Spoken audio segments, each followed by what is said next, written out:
Peace, peace, peace. Shabbat shalom to everyone in the space. See, Aki Isaiah is already here. Shabbat shalom, girl. Um, so here we are again, another Shema Anu. Of course, it's sixth day, otherwise known as Yom Shishi. And yeah, how you doing? It's always good to build in this space and to especially on the other way, what we've been learning, what we've been studying.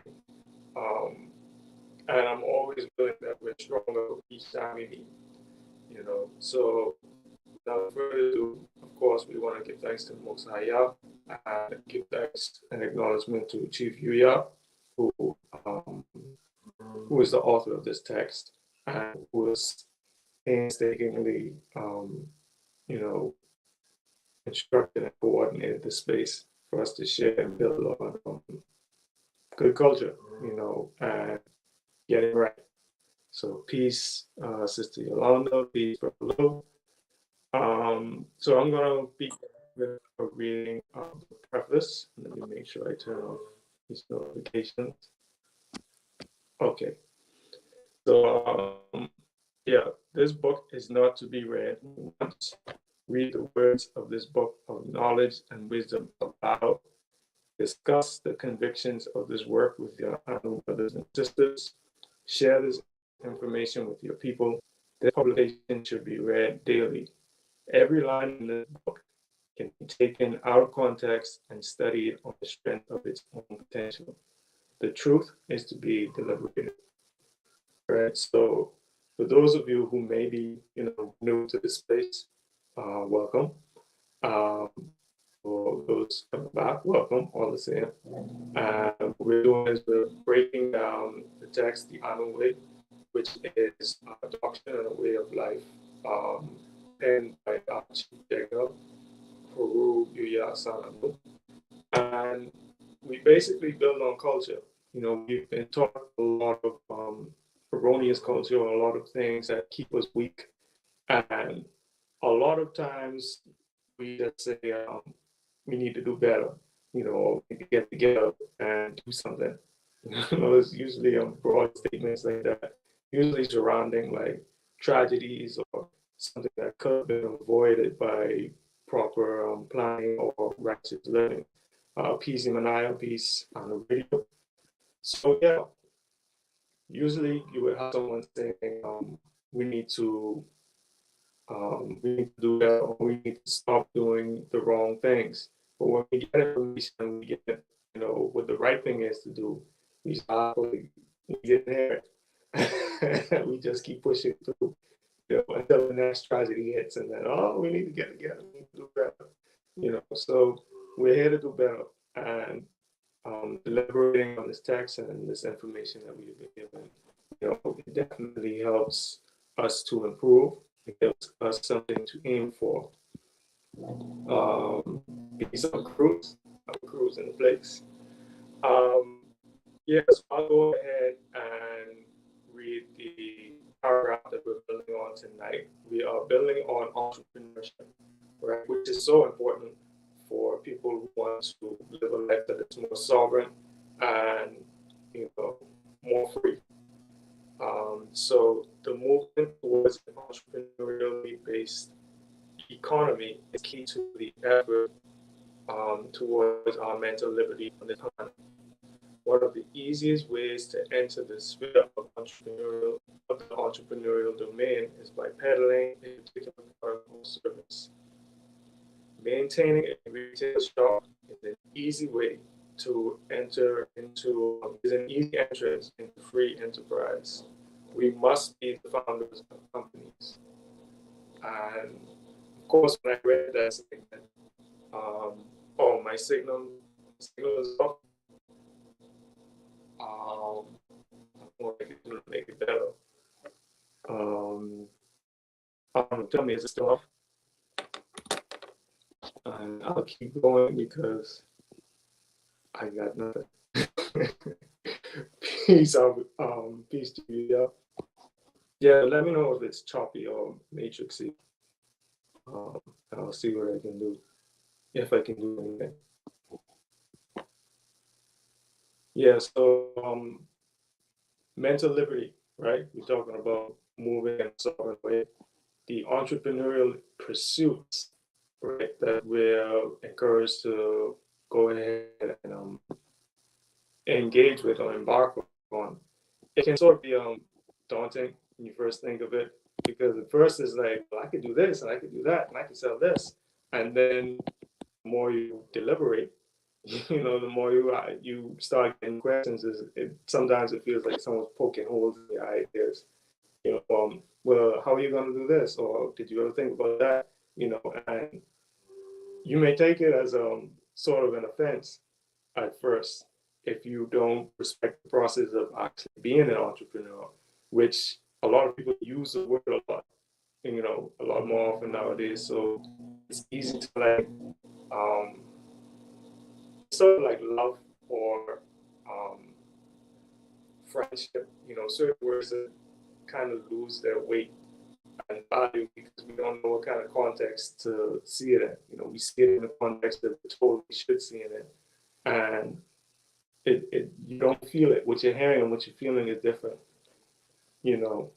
So your understanding is of entrepreneur, entrepreneurship or entrepreneur is like, it's basically someone who undertakes something, very similar to an enterprise, which is an undertaking, right? So what are you undertaking? You're undertaking the building of a company, you're undertaking any endeavor, really. Um, as we get further in the Anu way, we'll go over the required qualities for men and women. But one of them is to be industrious, and another one is to be self-managed, right? So industrious, you have to be able to engage in industry. You have to be able to create something, right? And actually work to fashion it.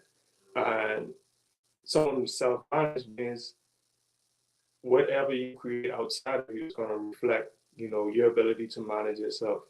Sure, you can delegate, but if you don't manage yourself, then you might be delegating away your business. So like, what are you doing with this? Um, but yeah, just to greet everybody in the room. Peace after Gertrude, after Arlene, peace in Maria, peace to our guest speakers. So yeah, so moving along with the entrepreneur piece, Precious. My name is Precious. So moving along with the entrepreneurial based economy, we have a lot of different types of economies. You may have, like in the West, you have a lot of debt-based societies, or sometimes you have economies that are based on what you can produce.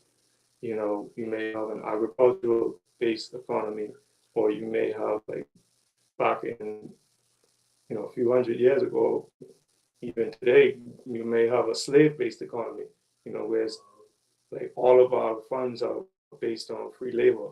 And sometimes when you have an economy that's very, very singular, you base all of your resources on drawing them, pulling them from one spot. A lot of times in warfare, you would have people who try to throw you off balance. An example of that is there was this movie called Good Shepherd, right, starring Matt Damon, and he plays this spy, right? I think he works for the CIA, if I'm not mistaken. But there was this country who were I can't remember the name of the country. My memory is foggy, but this scene left an impression on me. My memory of the movie is kind of foggy, but basically there was this country who were going to free themselves. They were going to liberate themselves, not in the sense of warfare, but in the sense of economic liberation, to where they planted lots of coffee and tobacco. They had a good yield, and they were saying, we don't necessarily have to depend on these other countries like the U.S. So he was conscripted to go down there and sort of like throw them off. So you can see like they shoot these little clips, like they juxtapose the scenes. In one scene, you see them planting their cross, and the other scene, you see him like doing a spy thing, meeting people. going around the country meeting, being introduced to certain people. And then they cut back, they're actually opening the farm, and a lot of people are piling in. Then they cut back to him like someone gives him a bug. It's like, what kind of insect is that? Right?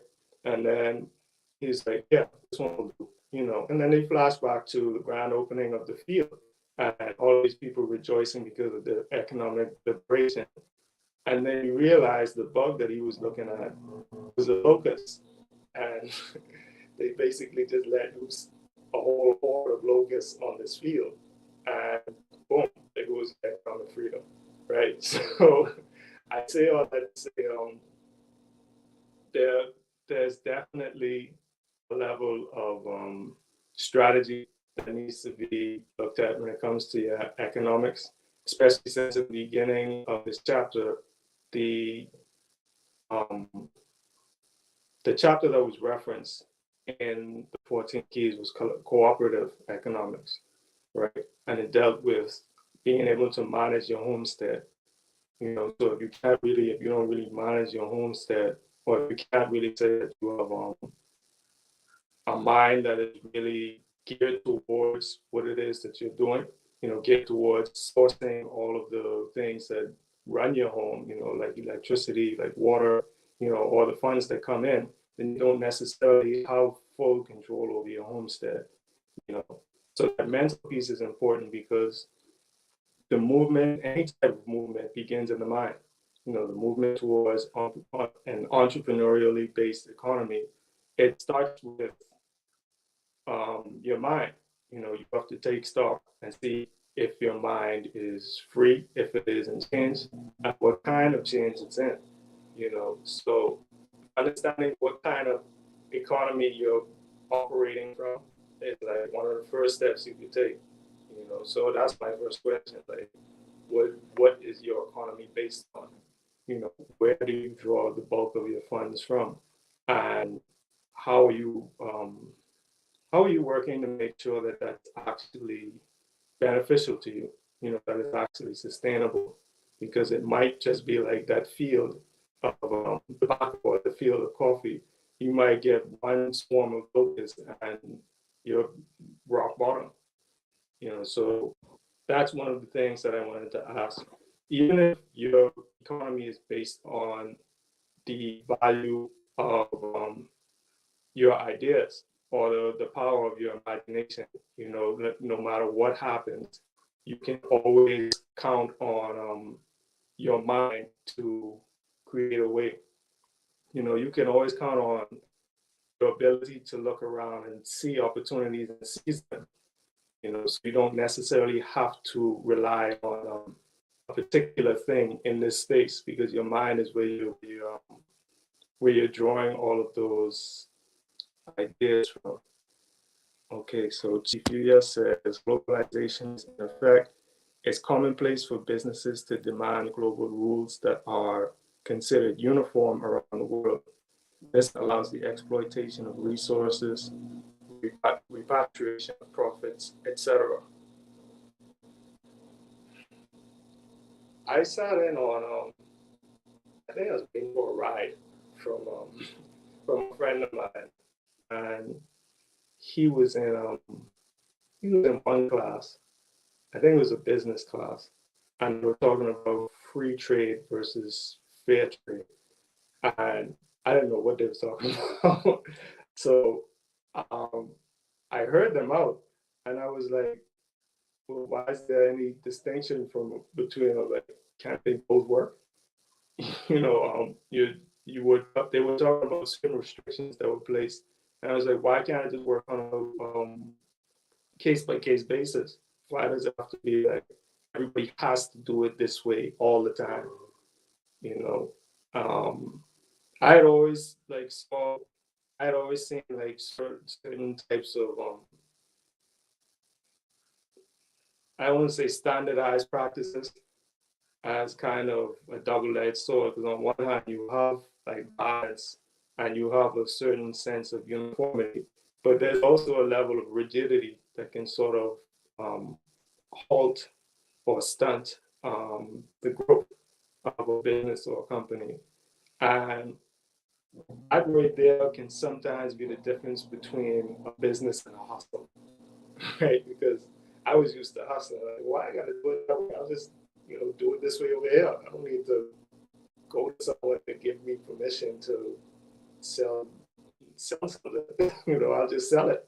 If I get caught, then I get caught. But, I might not pay it anyway. Like I was just like, y'all can catch me.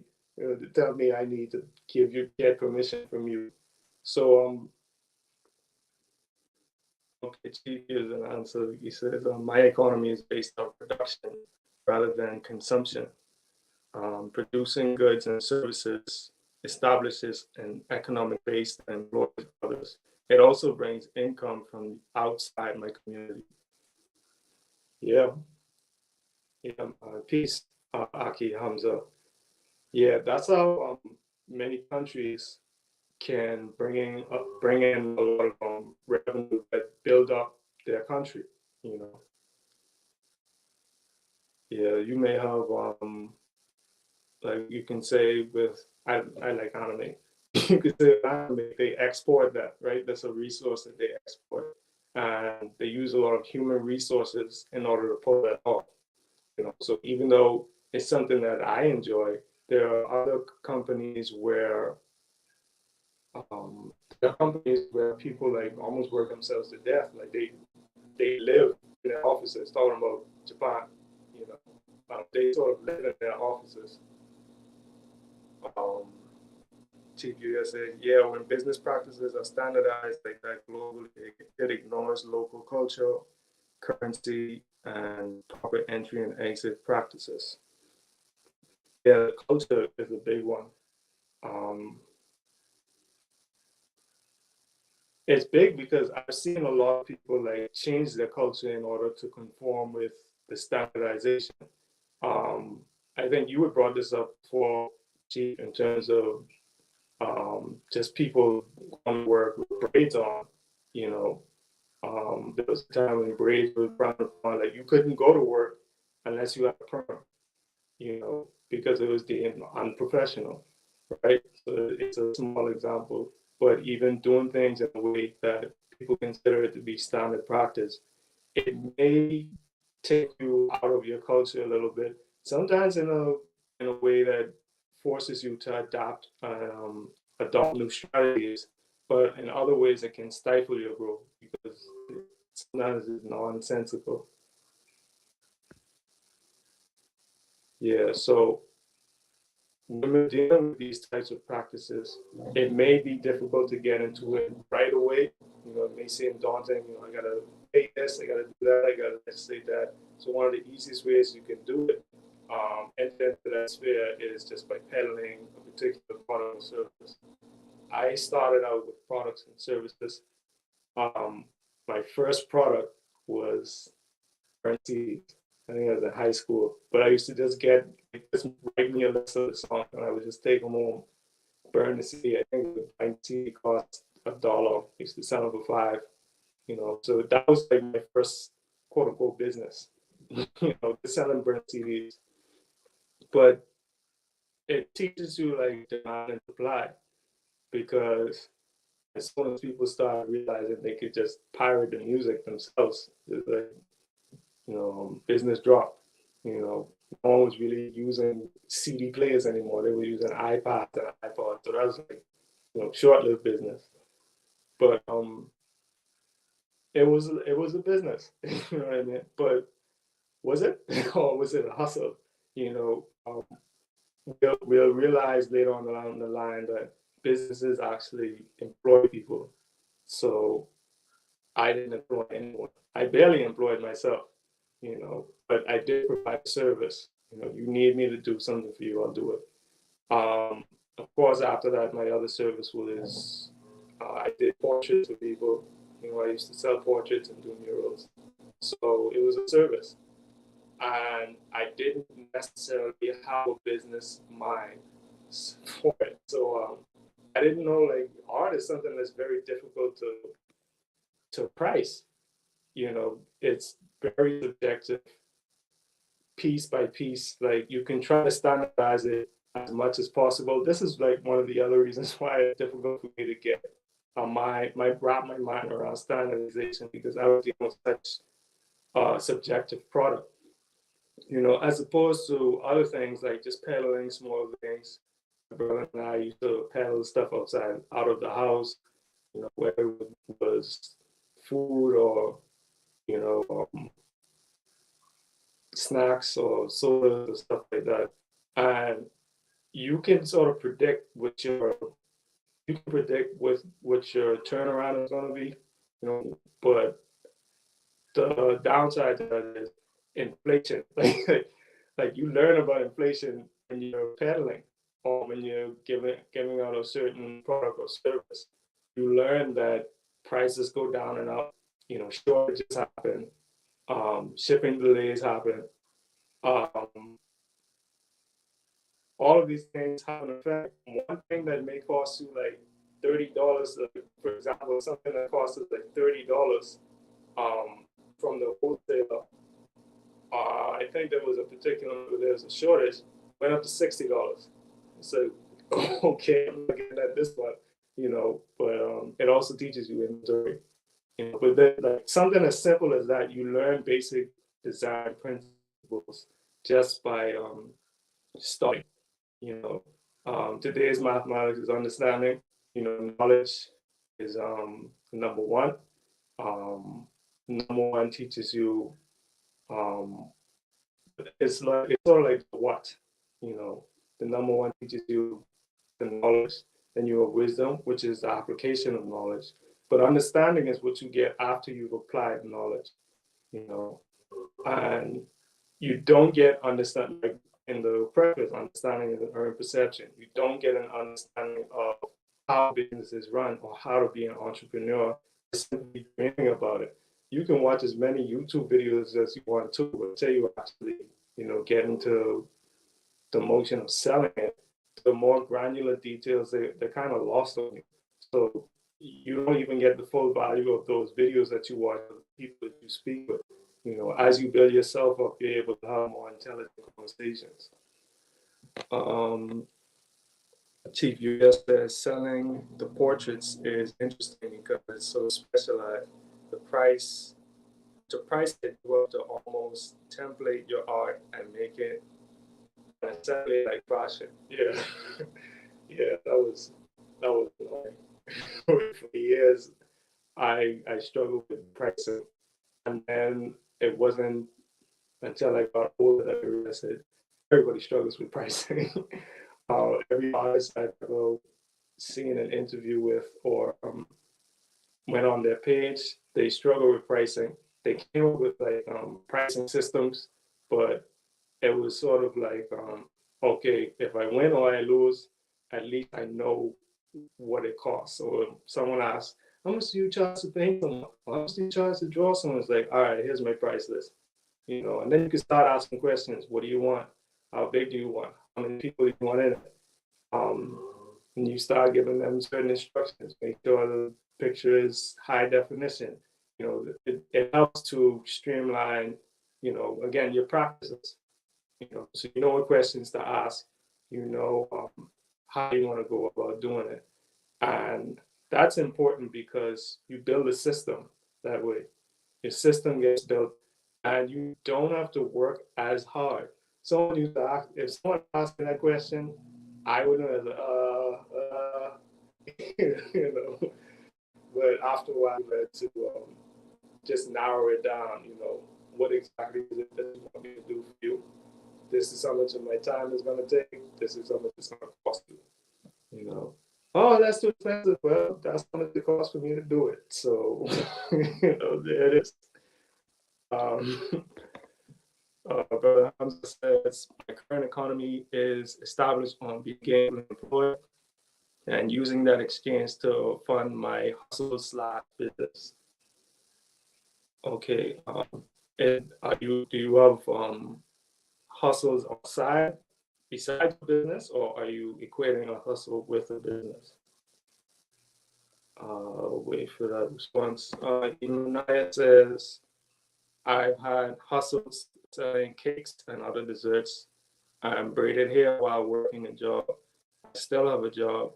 I had a daycare business, but I wasn't stable enough to sustain it when times were tough. Actually, that brings to mind, Emmanuel, something that something that one of my old landlords said. We saw him during the beginning of the big, everything was going on lockdown, and we saw a bunch of people like closing down. And he made a comment. He said, "Listen, if you can't sustain, like if you're supposed to be this big business, yet you don't have enough money to sustain 3 months of reduced traffic, So, and y'all have been in business for years. So, what y'all been doing with this money? you know. So that does bring to mind, bringing having goods and services, is good. Selling a product is good, but you also got to learn how to manage your money, and it also teaches you how to strategize. Like I was talking about earlier with inventory, you got to be able to stockpile your inventory and know what sells, what doesn't.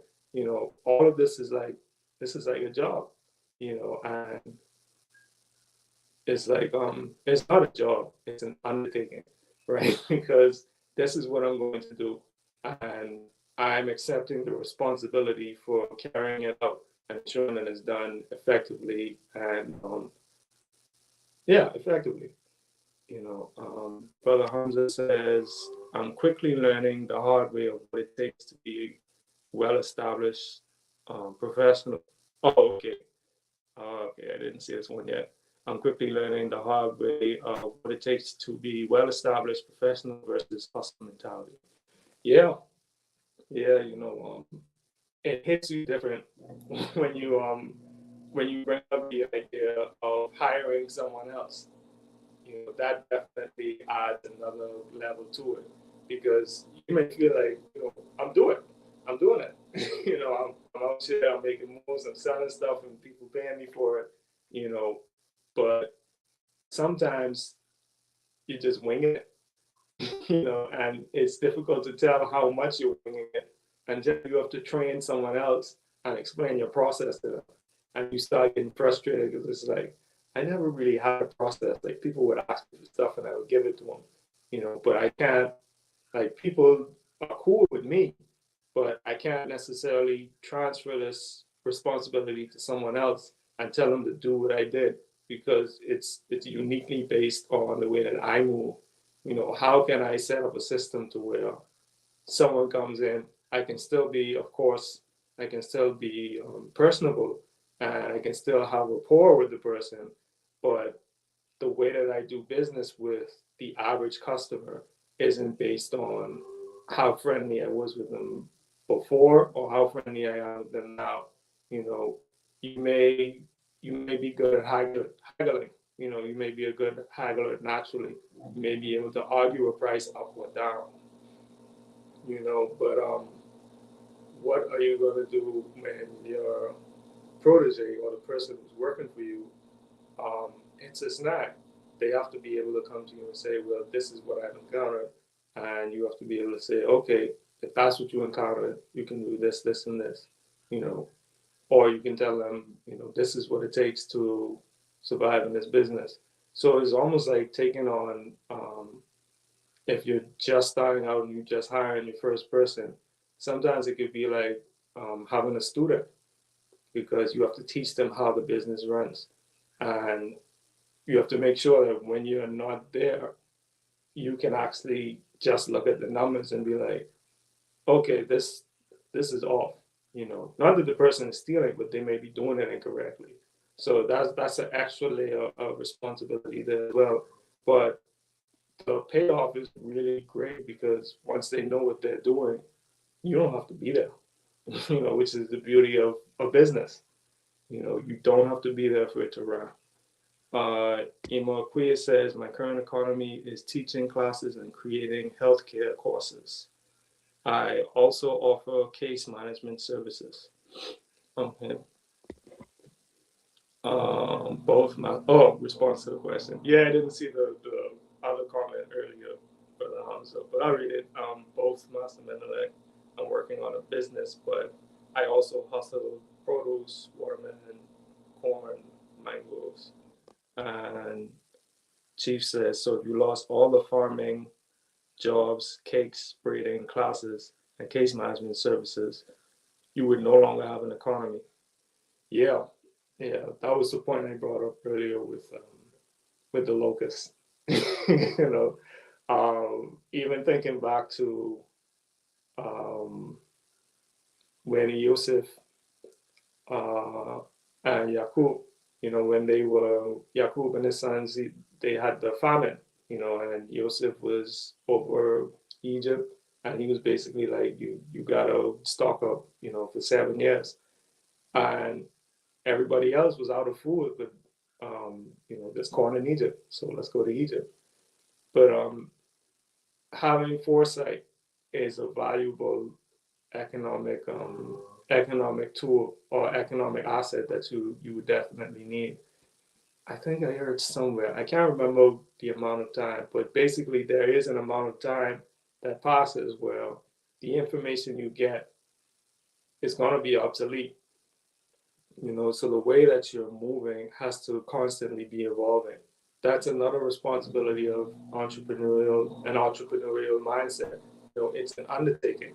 So similar to the undertaking of um, having a child, you don't like what you do with a baby is not what you do with a 9-year-old or 10-year-old.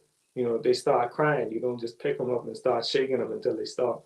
Whatever people do is like, oh, shh, shh, shh, shh. I'm trying to go out. I'm trying to go party. Go to sleep. you know.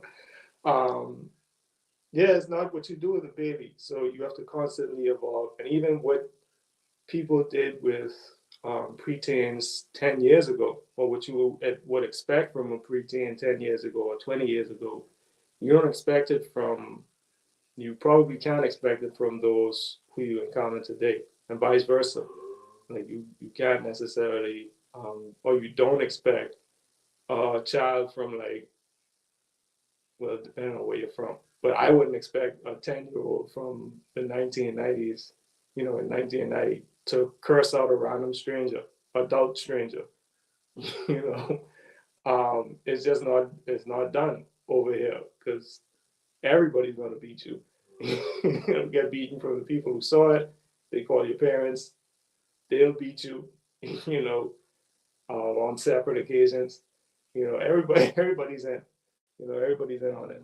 So you can't necessarily expect for information to endure over even 2 or 3 years. You may need to develop assets that have to do with information. Certain economies are based on information too. Like your average day trader or someone who deals with stocks or investments. Like I can't necessarily move if I don't have enough information. I'm not gonna put my money on something I know nothing about. Imakuya says, "Oh, this is in response to if the economy would go." Yes, I was very. Oh no, it's something different. I was very hesitant to get an assistant because I knew I needed to create and teach how things are done. Yeah, which is ironic because you teach, right?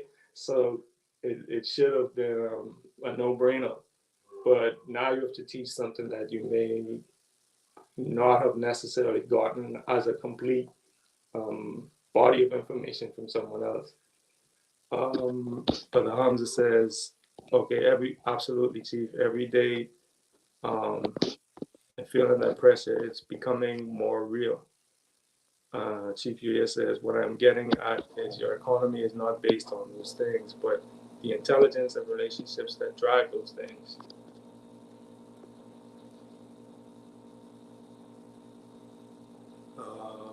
Okay. Queer says, peace, Chief. No, it doesn't mean I no longer have an economy.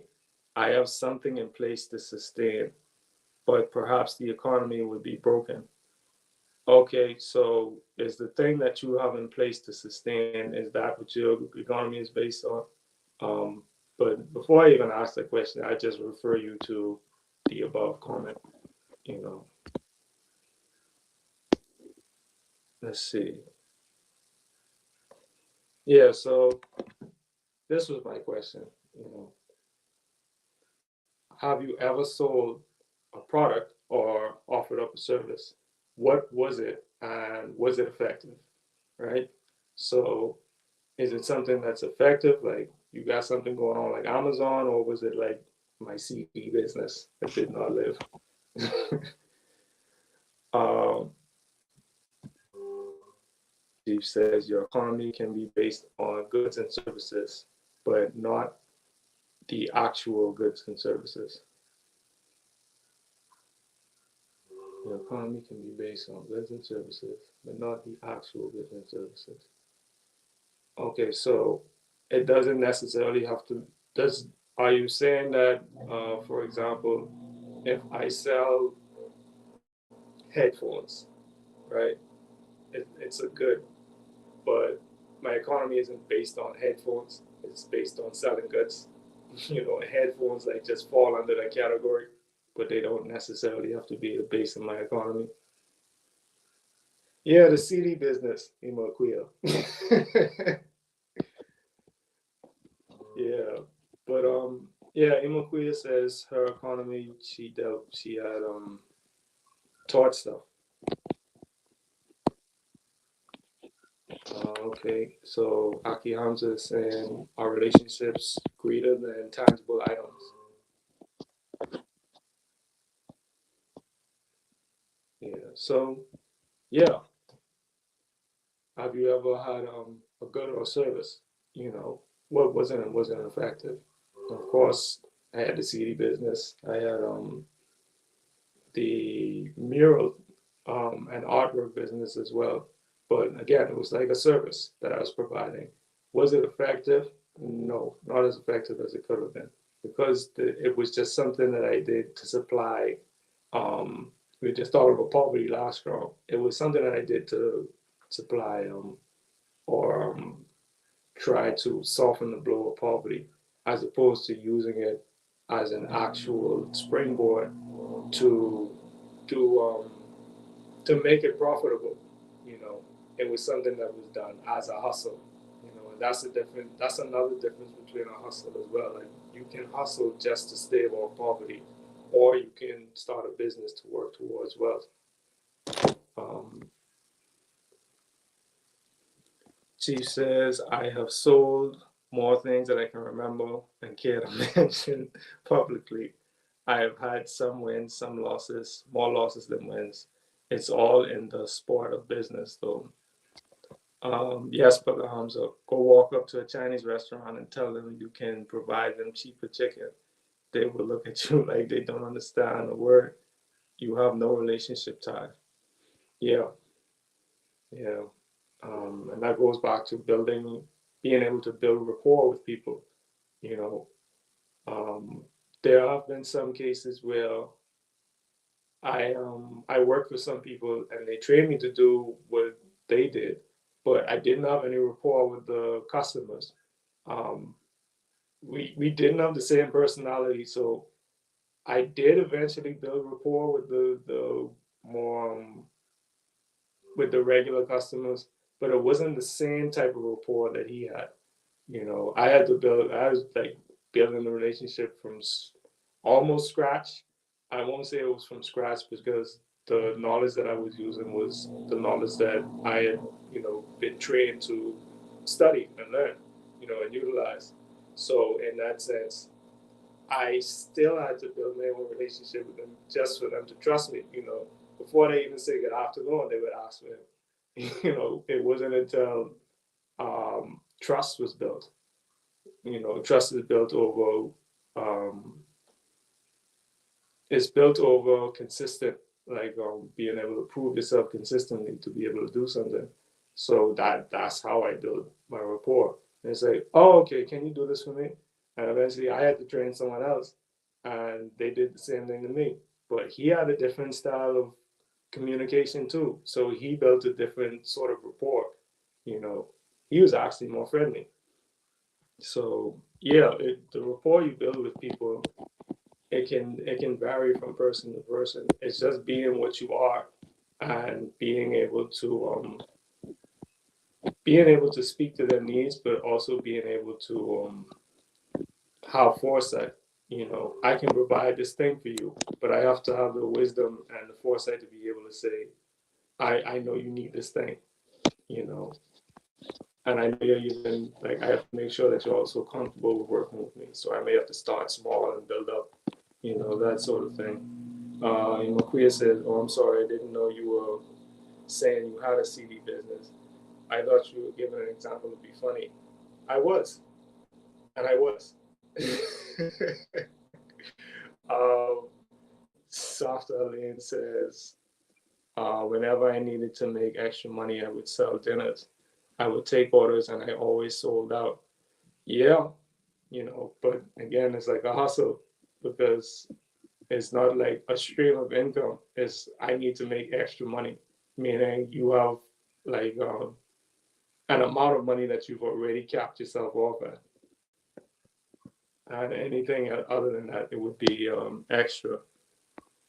Um, oh, peace, Rob. Peace, right? Okay, so uh, Hamza says, so the value of relationships with others allows for the flow of potential business. Having access to them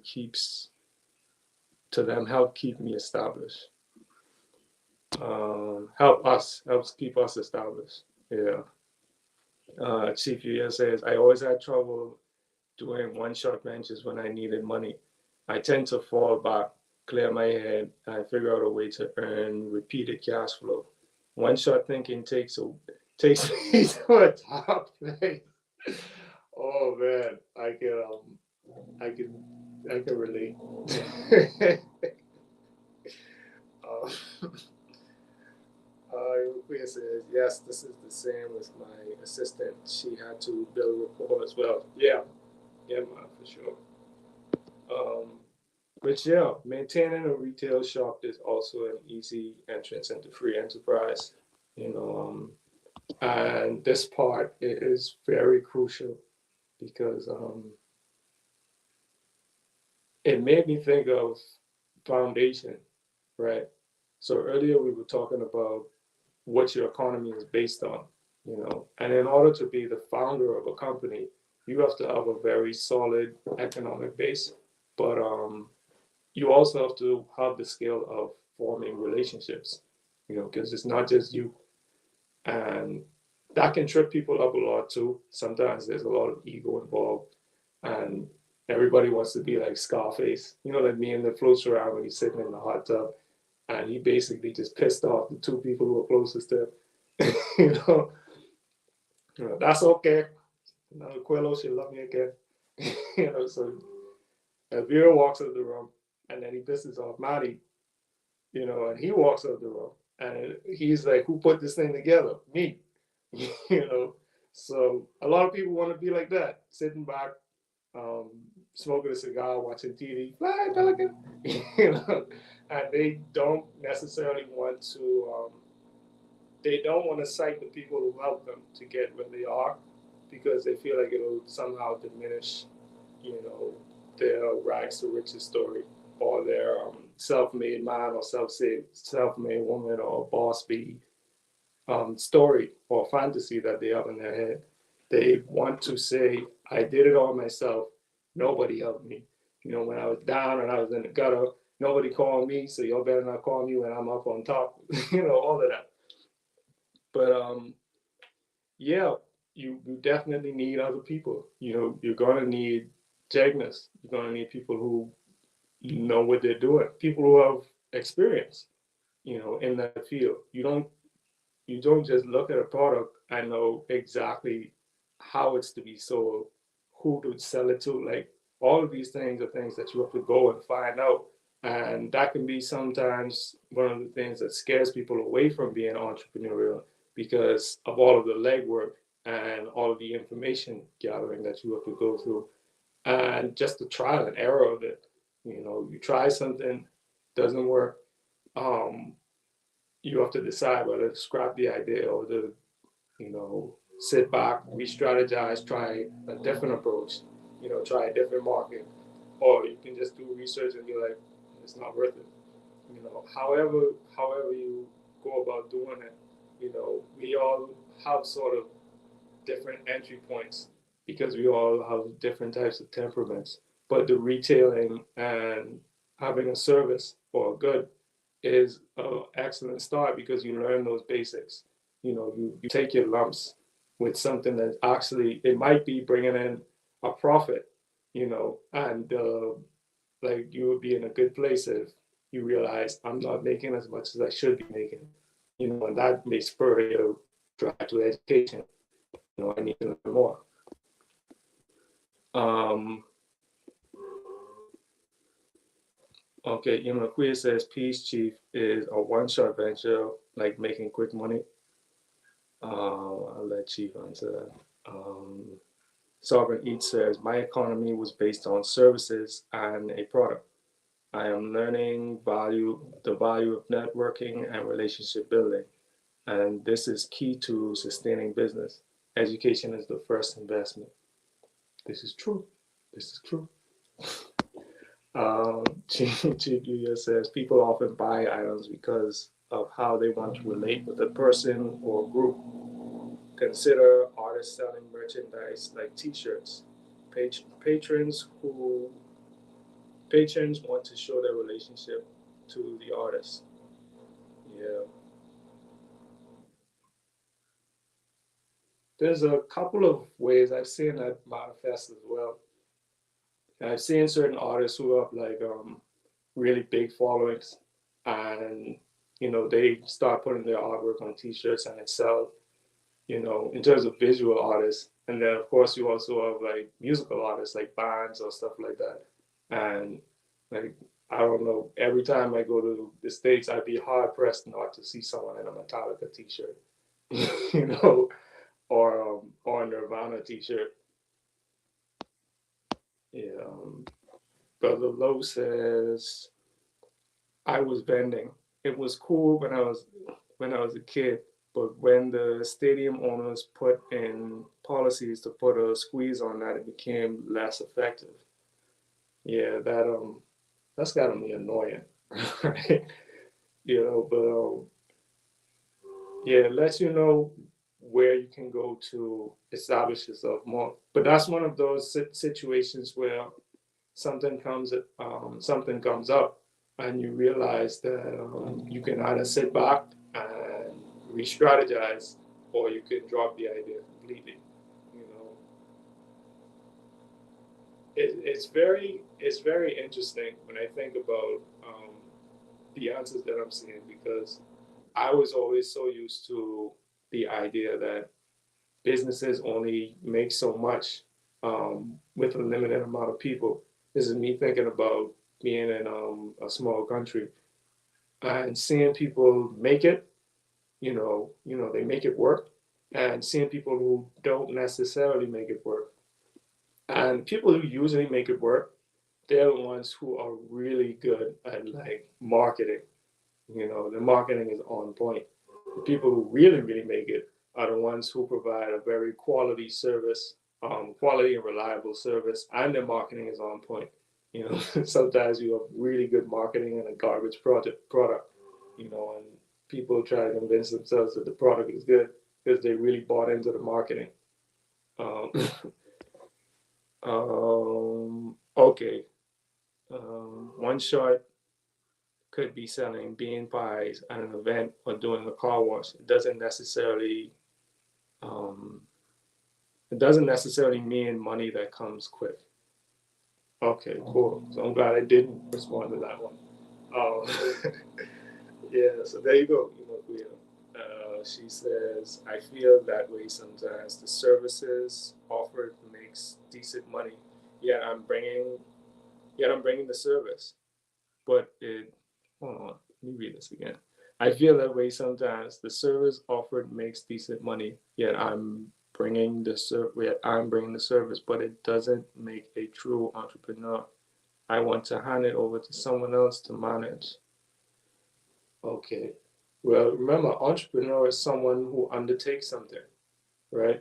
So the quality of your undertaking, again, it has to be done first, right? You have to do the knowledge on the quality of the undertaking and being able to discern if it's even worth it, if it's even worth it to go ahead and do it. So, how stable is your current economic foundation? You know, like I was saying in the beginning, a lot of us make um, and sort of what we built on the last time I did the clubhouse. A lot of us make these contracts and we make them with people who we make them with society. And this is something that Chief has touched on numerous times, and sometimes we forget. And sometimes you need a reminder because you fall right back into these are the contracts that I've made. I'm going to fulfill them. Not realizing that you may have made a bad deal. So if you make a bad deal and you convince yourself that it's a good one, until you step back and you're like, this, no matter what I do, this doesn't make sense. You know, you're at a crossroads now where you can either pivot and move in a way that's more sensible, or you can just like double down and say, well, this is what I've always done, or this is what I was taught to do, or this is how my parents told me it would work out. I put in all this time and effort, and all of us do it to various degrees. Some people, they just went to get a job. They may have been working a job for a while, and they can quit and do something else. Someone else may have went to school for like 4 years, studied, decided to undertake a career. They finally start investing in a house or something like that, and they start building up everything around this career that they don't necessarily like. So that means when they change the career, all of that other stuff has to now you got to find different ways to supply all of that other um, all of the, you got to feed you got to feed basically all of the things that you've invited into your life. You know, she says my economic foundation is based on my intellectual property and relationships. As long as I am of sound mind and reputation, my economy is sound. Exactly. Am I frozen? I don't know. Y'all let me know. Am I frozen? Yeah, someone I think on the radio said I look like the Matrix earlier. So let me know how the connection is. But yeah, you could have tied yourself into so many different things, or tied so many different things into what you've invested your time and energy into. And if you realize that it's a dead investment, or it's okay, I'm not frozen. Okay, good. Give thanks to yeah, give thanks, Abu Cruz. Give thanks, Akira. But yeah, you may have like decided that this is the thing that I'm gonna base my life around. You, like Chief had mentioned, anchoring points. You anchor your house, you anchor your children's school fee, you anchor all of these different things into it, and you realize this thing is no longer sustainable. So now what are you gonna do? Are you gonna continue with it and try to mitigate your losses, but you're now like, okay, I can't take my children out of school. I can't necessarily refinance the house or the car or whatever. What are you going to do? Your economy has to be based on something that's, more internal than external, because external things are, they're more subject to change than we like to admit.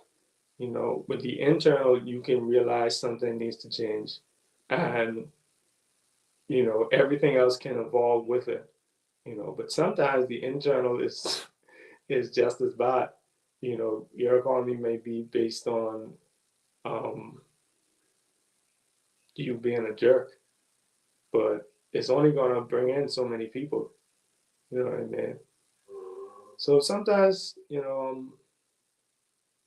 your external economy can fool you into thinking that you can just put all your bets on one horse, and then you find that you got a locust infestation, and now you got to come up with something else, you know. And that's how it's going to be until the day you die. You always have to, like we were talking about um, on the previous clubhouse, on the previous midday motivation. You know, we were talking about reinventing yourself. You know, you're always going to have to reinvent yourself. You're always going to have to switch it up because the world is moving, things are happening, and you've got to make sure that you keep up with it. You know, so if you stay inside of your bubble and you don't want to learn about anything that's going on in the world or how products move, you know, what kind of new inventions are coming out, or market trends or anything like that, if you don't really care for it and you decide that, well, business has always been good, so it's always going to be good, you're setting yourself up for disappointment because it will change, guaranteed. You know, and your foundation has to be solid enough to where you can pivot. You know, like you don't want to. You play a ball, you don't want to try and pivot on a broken ankle. You know what I mean? Um, you know, it may make a good story, but you want to tell that story on crutches. Yeah, man. But this was a pretty short um paragraph, and yeah, if anyone has any further comments or questions, you can put it in the chat. I definitely want to say we have we have a couple of things that we got going on. We have the annual retreat, which is coming up, you know, for members. So if you want to be a member, you can sign up at annewlifeglobal.org. You can also tune in to us on first day, which is Sunday, for our midday affirmative on Clubhouse. And we also have our bills that we do. TPS started his movie decoding series on the movie 2001 Space Odyssey, which was super cool. And I used to see it everywhere. Like anytime I look at anything, like any type of top 10 videos or movies or any type of artistic media in terms of studying, especially like studying the use of colors, which I saw like near the end of the film, but just throughout the film, um, composition, like how you arrange certain elements in a shot, like in a single image, like that movie would come up, you know. So like Chief had mentioned, it's a masterclass. Like, yeah, it's a masterpiece. You know, it's a beautiful movie, but it's something that is similar to the Army Way. Like you can't watch it just once. Like I can't do it. You know, if y'all can do it, you're good, but I can't do it. I gotta watch it again a few more times just to take in a lot of the things that were going on in the movie, whether it was themes, whether it was just the artistic value of it, you know, in terms of the music, the score, the pacing of it, like everything was good. So you know, definitely check it out. You can rewatch the segment that aired last night, you know, the live. And then, you know, moving forward, there were going to be some more parts, you know, throughout the rest of the month. We also have the annual youth initiative, you know, so you can check out Annual Life Global to, you know, review some more about that. Also, we have Instagram and you know, at Anu Womb and at the Anu Man on Instagram, and also at Anu Life Global Ministries or Anu Life GM. We have Discord and you know, all the links, relevant links below. Also, get the book. You know, we've been deliberating on various passages and various paragraphs from this book, and the more people we have adding onto the bill, you know, the more perspectives we have. So it's very good when people actually go over the paragraphs that we're going through, because it's not hard to follow along, you know, and bring your questions and comments. And yeah, man, it's good to build moving into Shabbat. I saw Brother Hamza. He says, my current economy, I wouldn't call it stable, but my work efficiency has allowed me to have a call list of employers who would bring on their payrolls at my request of need of work. Okay, so would you say would you say that that counts as relationships? You know, would you say you have a good enough relationship with them? Like they know that you're reliable, so they'll, you know, you can do business that way. And yeah, I definitely say it's not necessarily stable. It probably works for what it is you're trying to do right now, and you know, which is move into more stable um, economic standing. But yeah, you know, that is basically it for me. Um, let's see. Oh, okay, still kind of calm outside. I was kind of concerned because we have a storm system coming through, and I wasn't sure if you know the Wi-Fi and the power and everything would hold up, but everything held up, so I'm glad for that. But I'm gonna get out of here. So Shabbat Shalom. I'll enjoy the rest of your Sabbath, and we'll see each other in the fold.